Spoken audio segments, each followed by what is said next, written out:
Ba'zi kosmetikalarga qarasangiz, ichida qanchadir foiz niasinamid kirgan bo'ladi. Bu o'sha niasinamidlar yuzingizga nima qilishini hozir o'zbekchada qisqacha qilib tushuntirib beraman. Niasinamid teri rangini yangilaydi, ya'ni xiralikni kamaytiradi, teri rangini bir xil qiladi. Dog' va pigmentatsiyalarni yo'qotadi, ya'ni quyosh nuridan tushgan dog'larni va aknedan qolgan dog'larni yo'qotadi. Terini tinchlantiradi va mustahkamlaydi, ayniqsa qizarish va yallig'lanishni kamaytiradi.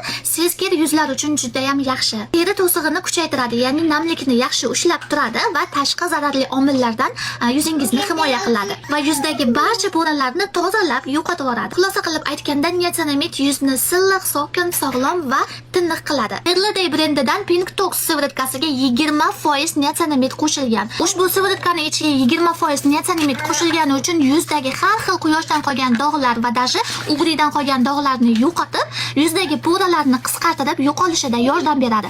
Ushbu sivritkani yuz tozalaydigan loyli maskasi ham bor. Sivritkani ishlatishdan oldin xuddi shu loyli maska bilan yuzingizni tozalab olasiz. Undan keyin esa sivritkasini surtab yotasiz. Bu 20% lik niasinamidli sivritkani kunduzi surtab aslo quyosh nuriga chiqa ko'rmang.